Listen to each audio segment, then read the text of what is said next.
Nous remercions le commanditaire de l'émission de cette semaine, le Collège de Valleyfield.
Bonsoir tout le monde, bienvenue à cette intercollégiale de philosophie 2013.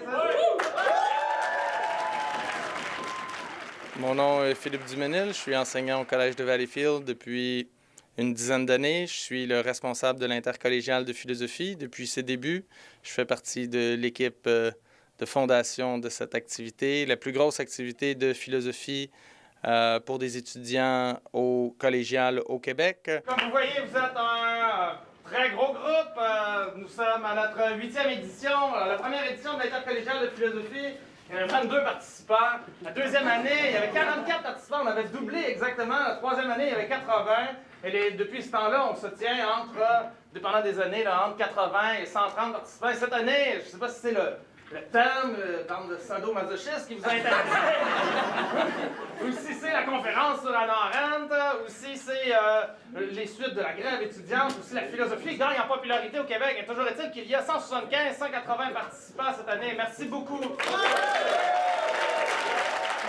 Le but était de jumeler des étudiants qui, dans des collèges, sont intéressés à la philosophie, sont intéressés à en faire une activité parascolaire d'envergure. Cet après-midi, j'étais à Montréal, puis on a essayé de se creuser la tête comment créer une synergie entre la direction des études et la direction des affaires étudiantes. Donc, comment amener un contenu pédagogique dans une activité qui est faite en parascolaire un petit peu, puis je pense que la recette, on la voit ce soir, là. Je pense que l'intercollégial de philosophie est vraiment un exemple de cette synergie-là qui peut se faire entre les deux directions.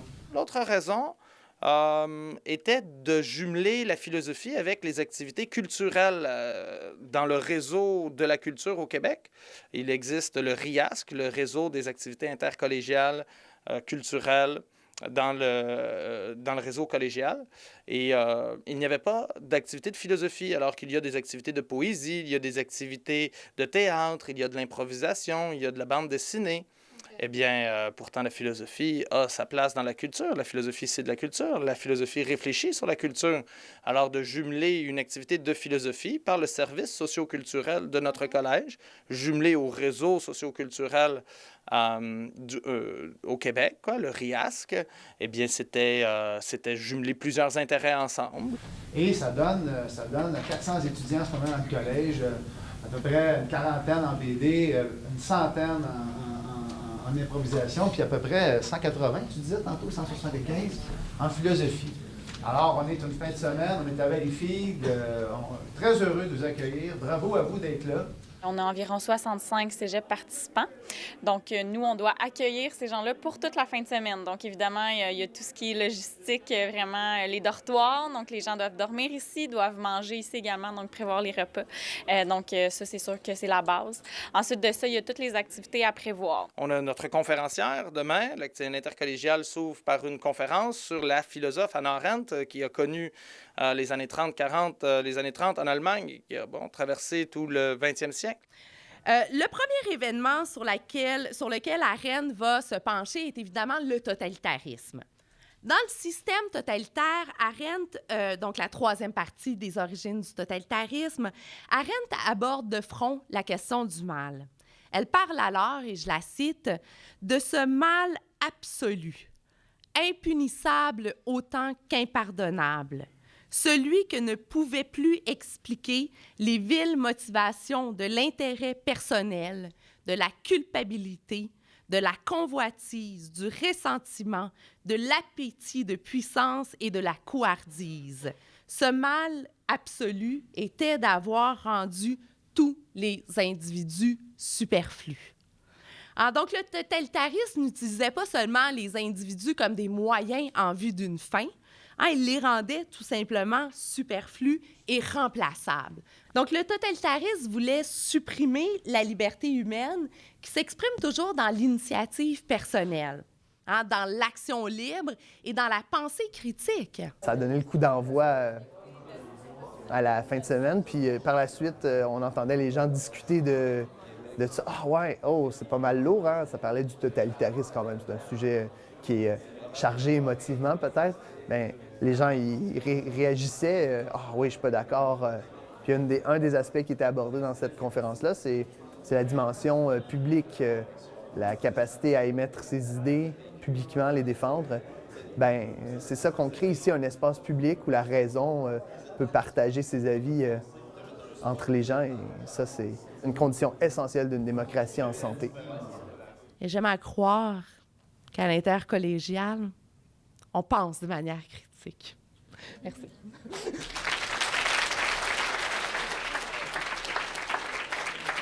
Également, nous avons nos 6 responsables d'ateliers d'analyse de texte le samedi, les 6, 3 en avant-midi et 3 en après-midi, et qui vont également débattre le samedi soir. Nous avons un professeur de Valleyfield, M. Mathieu Bélanger, qui fait un atelier sur le philosophe Platon. En fait, plus précisément sur un dialogue de Platon qui s'appelle le Protagoras. Et dans ce dialogue-là, il y a plusieurs questions examinées, mais il y a un passage très célèbre qui vient à la fin du dialogue, dans lequel Platon examine la question si on peut faire le mal volontairement. Donc, c'est cette question-là qu'on regarde. Simplement, c'est les liens entre la connaissance, entre le savoir et l'action. Nous avons M. Jean-François Tessier, qui est un habitué de l'intercollégial, qui vient de Mont-Laurier et qui vient traiter de Machiavel. Avec Machiavel, on va explorer aujourd'hui comment la question du mal, ou ce qui est mal, ce qu'on juge mal, comment ça se déroule tout ça dans la sphère politique, comment un auteur du 16e siècle peut nous éclairer pour comprendre comment fonctionnent nos sociétés, puis comment certains scrupules moraux peuvent nous empêcher de réaliser des projets politiques. Machiavel, son idée, comme on connaît l'adjectif, c'est de dire qu'il ne faut pas avoir de scrupules pour réaliser des projets d'envergure pour atteindre nos buts en politique. Et nous avons le philosophe Nietzsche, toujours très populaire, représenté par le professeur Éric Tremblay, qui est également un habitué de l'intercollégial. La vision du mal pour Nietzsche, elle n'est ni définie, ni confuse, elle est fusionnelle avec le bien. Elle est bien et mal pour Nietzsche n'ont pas d'existence en soi indépendante. Elle s'exprime lorsqu'on écoute notre volonté de puissance. Et lorsqu'on n'écoute pas notre volonté de puissance, pour Nietzsche, là, il y aurait peut-être une apparition de mal dans le sens où on se gaspille. On ne s'utilise pas dans nos pleines capacités. On ne réussit pas à être un créateur, un artiste, un constructeur de valeurs nouvelles.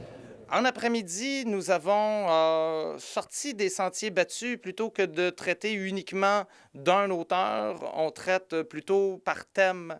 Alors, on a M. Gilles Jalbert, qui est un professeur de Valleyfield, mais aujourd'hui à la retraite, un ancien professeur de Valleyfield, en fait, qui a une approche plus chrétienne, plus conservatrice, qui vient nous rappeler des choses que lui croit qu'on est en train d'oublier. Hein? Mon atelier, ça portait sur 3 conceptions du mal.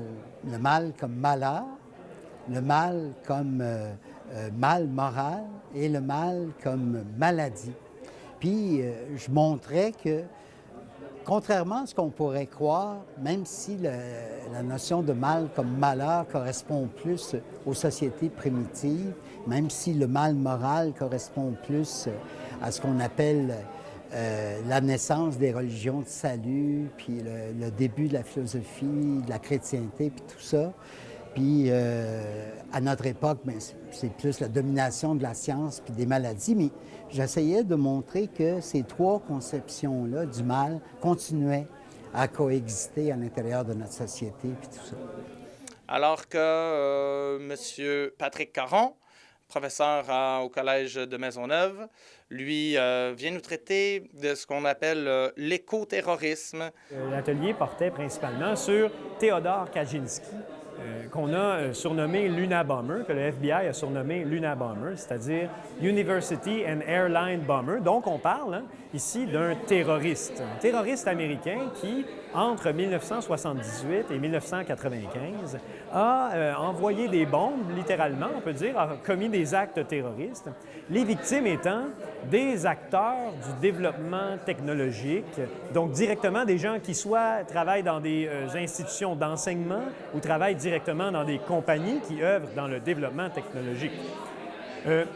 Theodore Kaczynski, lorsqu'il commet ces actes terroristes-là, a en tête une chose, stopper le développement de la technologie afin d'éviter une catastrophe. Donc, essentiellement, on tentait de se poser des questions, bien sûr, par rapport au mal, le lien avec le thème principal de l'intercollégiale de philosophie cette année, c'est-à-dire le mal.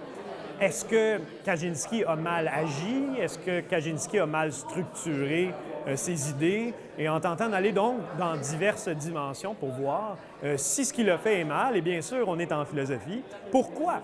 Si on affirme qu'il a fait quelque chose de mal, pourquoi c'est mal? Ou pourquoi ce serait moins que d'autres choses qui sont mal, par exemple, en comparant son cas avec d'autres cas, par exemple. Et notre dernier est une professeure recrue, M. Jason Grenier, professeur au Collège de Valleyfield, qui sous le thème de la phénoménologie du mal. C'est-à-dire de recentrer la compréhension du mal dans quelque chose qui est très séculaire, très primaire, la douleur. Hein? Si on comprend le mal d'une certaine façon, c'est bien par le mal qu'on vit au quotidien, par le mal qu'on vit quand je m'accroche le gros orteil dans la porte. On réfléchit philosophiquement à partir d'événements très concrets. Bon, j'étais à l'hôpital et puis je me posais la question, finalement, est-ce que c'est compliqué? Est-ce que c'est compliqué le mal? Finalement, c'était peut-être plus compliqué que je pensais. Hein? Quand je répondais à Philippe dans mon bureau, le mal, ben non, c'est pas compliqué, c'est quand j'ai mal. Là, on vient de se rendre compte que finalement, le mal, compris comme douleur, comme une douleur vécue, est peut-être pas mal plus compliqué qu'on le pense, que je le pensais. Donc, je vais vous dire rapidement comment ça va se dérouler cette soirée. Alors, c'est une soirée de débat. On regroupe tous les professeurs qui étaient en charge des ateliers. Puis, on va les faire se confronter. Le débat du samedi soir est un débat à la fois très rigoureux, mais en même temps ludique. Hein? Pour nous, à l'intercollégial, le sérieux ne s'oppose pas au cool. Hein? C'est la couleur de l'intercollégial. On peut être sérieux et avoir beaucoup de plaisir. On peut penser, écouter des choses sérieuses et que ce soit le fun, que ce soit très plaisant. Pour Nietzsche, le mal ne se définit plus par une lutte de classe dont l'objectif est le pouvoir, mais plutôt par une transformation du dernier homme moutonnier en un surhomme autodéfinissant ses valeurs et du même coup la notion du surmoral et du mal. Ils écrivent beaucoup, ça les fait réagir certainement. Le débatteur est amené à défendre, évidemment, l'auteur qu'il a présenté en après-midi. Et ça se veut à la fois ses propres idées à lui, au débatteur, et à l'auteur, c'est-à-dire qu'il doit nous démontrer que c'est l'auteur qu'il a choisi ou le thème qu'il a abordé mérite notre attention pour traiter de la question du mal. Bon, non seulement mérite notre attention, mais mérite plus notre attention que les autres conceptions, les autres auteurs, les autres thèmes.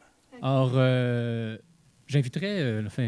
Tremblay à bien relire le Protagoras, puisque quand on relit le Protagoras, ceux qui ont fait l'atelier, évidemment, le savent aujourd'hui, est-ce que Socrate est réellement hédoniste? C'est-à-dire que quand on lit bien le dialogue, on a beaucoup l'impression, en fait, que Socrate ne défend pas réellement cette thèse-là. C'est seulement un moyen, un artifice, une stratégie pour conduire Protagoras, le personnage, pas le dialogue, à se contredire. M. Bélanger nous a dit que la thèse hédoniste de Socrate était un moyen. Moi, j'ai compris une ruse, hein, c'est drôle. Était un moyen d'atteindre son but. Hein? Pour faire comprendre aux hommes ce qu'est le bien, on utilise une ruse. J'avais jamais pensé de dire de Socrate qu'il était machiavélique.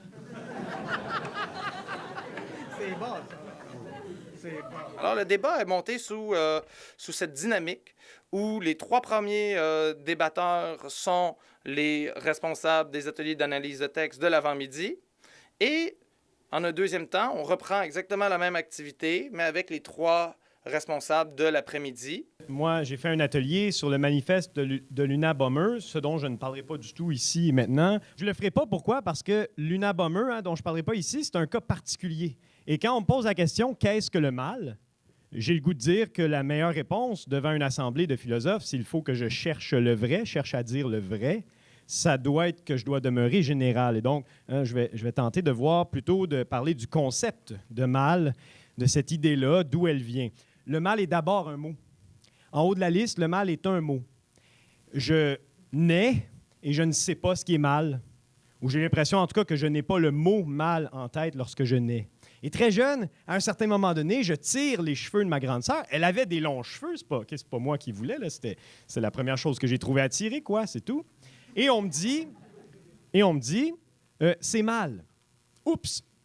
Mon cerveau, qui voit bien les choses qu'il aime, hein, la neige qui tombe, les étoiles et tout ça, et qui à chaque fois qu'il voit quelque chose, tente de le comprendre, tente de comprendre ce qu'on vient de me dire.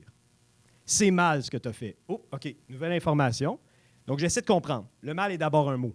Les étudiants vont être amenés à voter pour celui qui est dans la vérité, hein, et non pas celui qui est le meilleur ou celui qui a fait le plus rire. On fait de la philosophie. La philosophie s'intéresse à la question de la vérité. Alors, qui a parlé le plus vrai? Quel est le panéliste qui a la conception la plus juste ou la plus vraie de ce qu'est le mal?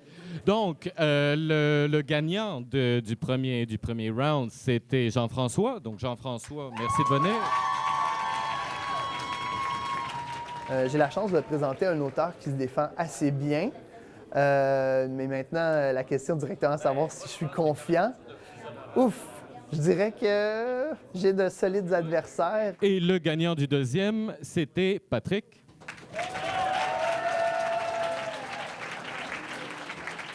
J'avouerai, honnêtement, y aller non pas en conquérant, mais y aller plutôt pour tenter l'expérience. Et les 2 qui vont avoir retenu l'attention de plus de personnes, les 2 qui vont avoir obtenu le plus de votes, vont participer à un duel où pendant 15 minutes, 15 minutes chacun, des étudiants vont poser des questions à cette personne. Imaginons un monde où il n'y a que la matière n'est pas encore de vivant. Est-ce que le mal pourrait être au niveau minéral? C'est une fausse question.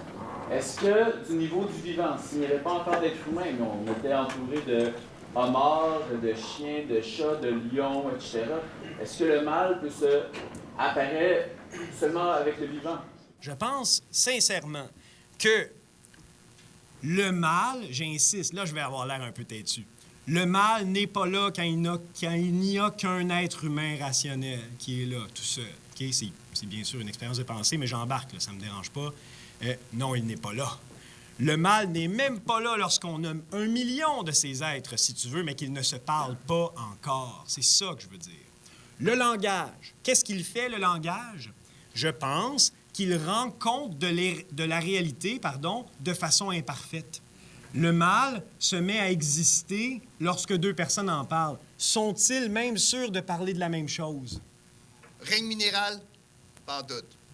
Les animaux, le phénomène du mal comme douleur, comme M. Jason Grenier nous l'a expliqué, Machiavel le reconnaîtrait. Hein? Prendre un poisson, le sortir de l'eau, désavantageux pour la vie. L'individu tout seul, encore lui, il est dans le bien, le mal individuel, avantageux, désavantageux.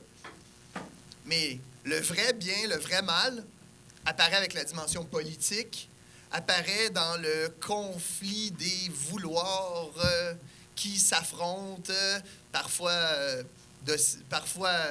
plutôt harmonieusement et parfois plus trop directement, qui s'affrontent pour réaliser un idéal commun ou un idéal de société.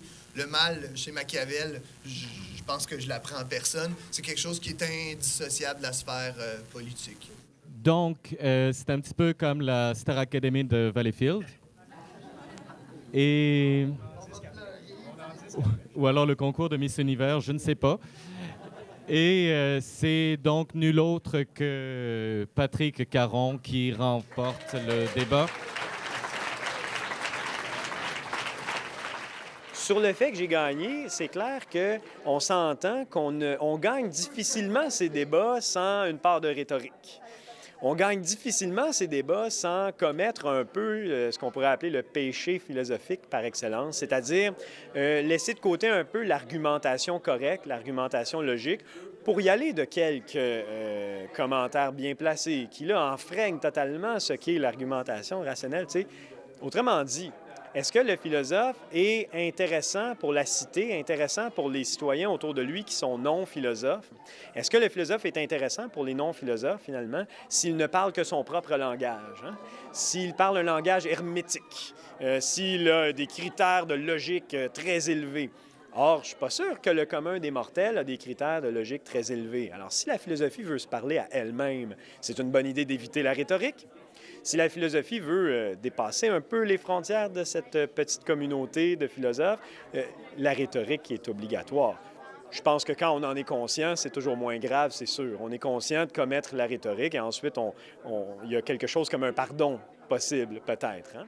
Donc, Patrick, nous t'offrons, au nom du département de philosophie et de la philosophie, nous t'offrons cette idée de bouquet de fleurs. C'est sûr que tout le monde a gagné, c'est certain. Et là, pas à cause de moi. Je n'irai pas dire tout le monde a gagné parce qu'on m'a... Ça n'a rien à voir. La philosophie, c'est ce qui est intéressant. Elle dépasse les personnes, dépasse les individus. Et